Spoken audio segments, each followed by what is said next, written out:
So, do I think if AOC, Cori Bush, Ilhan Omar, Ayanna Pressley, Jamal Bowman, whoever I'm forgetting, if they all endorsed her, and they all did fundraising emails for her, and they rallied with her here, could that have made the difference?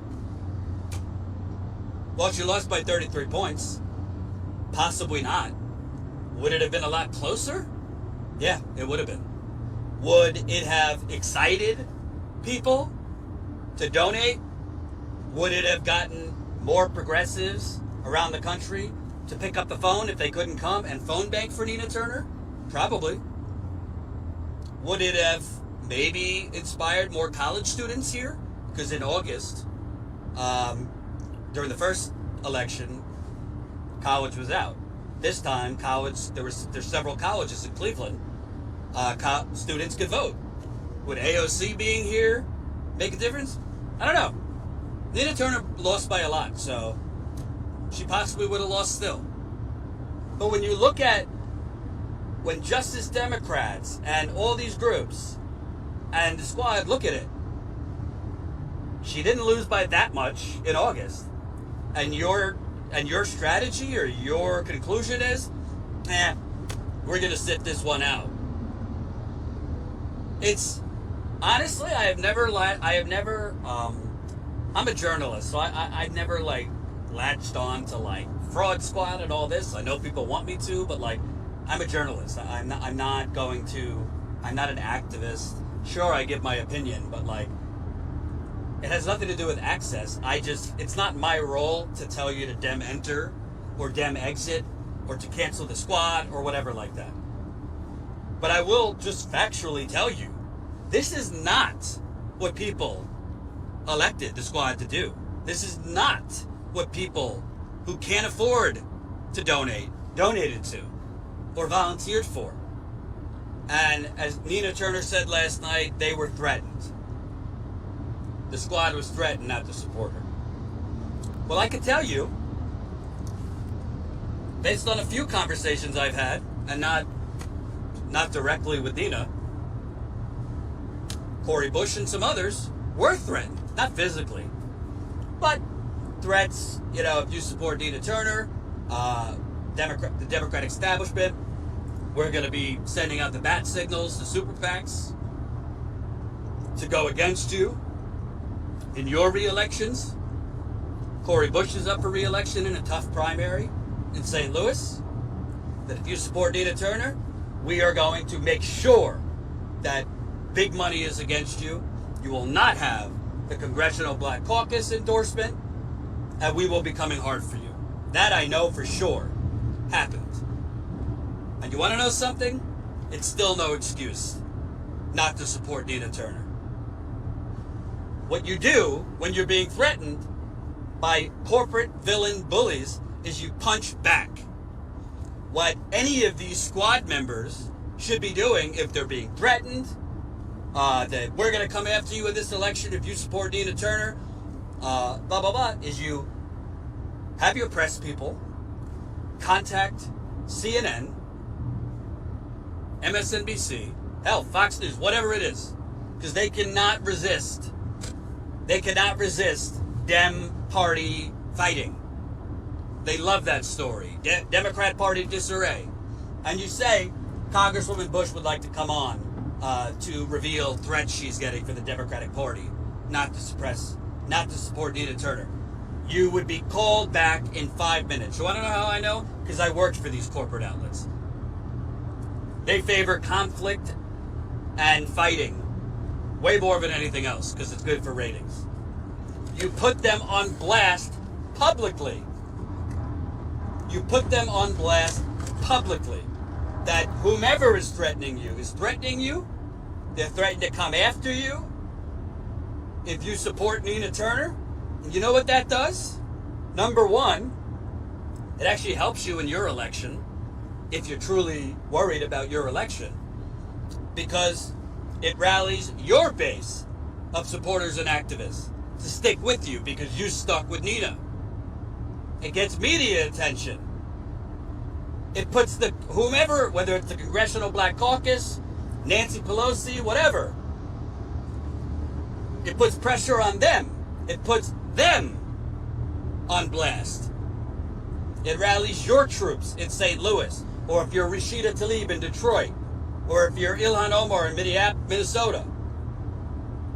And the other thing it does is it rallies the troops behind Nina Turner. Because when the progressive movement nationally sees, all right, finally these fucking squad members are actually going at the Democratic Party. They're calling it out. It excites people.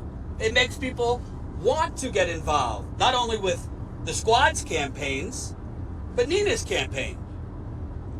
The progressive movement isn't asking you to be perfect. They're not asking you to get us Medicare for all by week's end. They're asking you for one simple thing: to fight.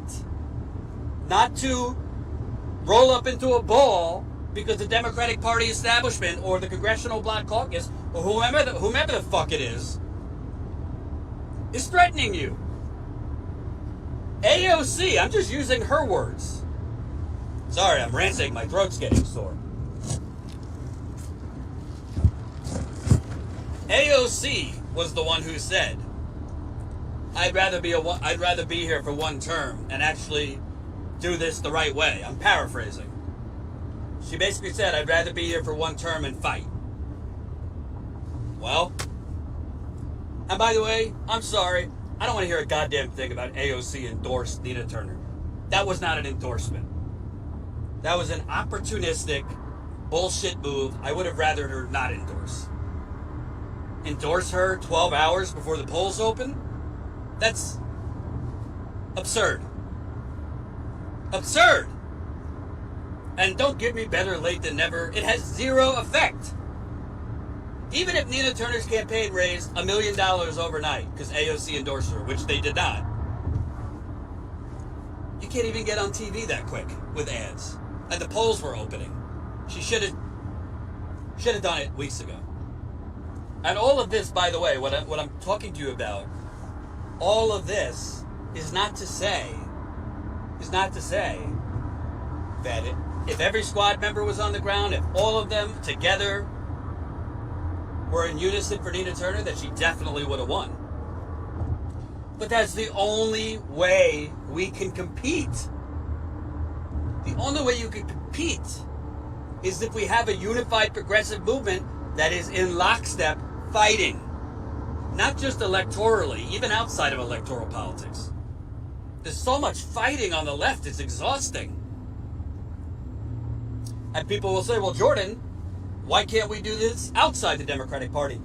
I'm all for whatever the fuck will work quickly, quickest. I'm not against third party. And for people who say I am, as far as I know, I'm the only independent journalist who covered the Green Party convention in 2016. When I was at TYT, I had to convince Cenk to allow me to go on the road to cover Jill Stein for a couple days. He didn't want me to go cover Jill Stein.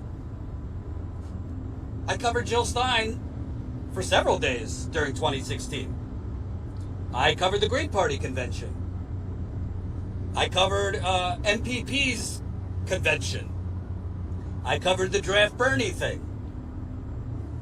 I interviewed Howie Hawkins in 2020.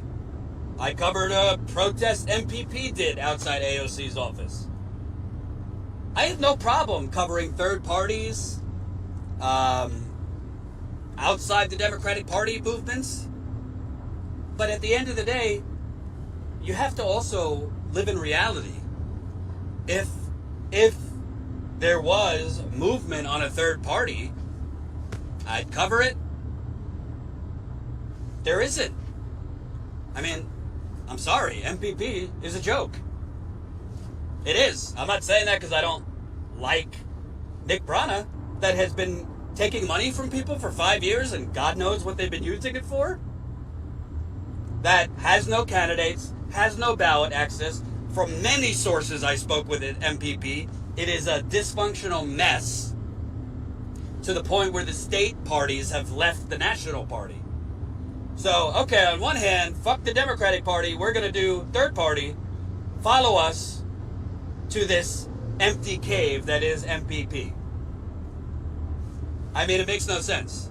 If you want to support a third party, then support one that's actually running candidates. Thanks for watching, and make sure to tune in to Status Coup's daily live stream Monday through Thursday at 5 o'clock Eastern Time and Fridays at 4 o'clock Eastern Time.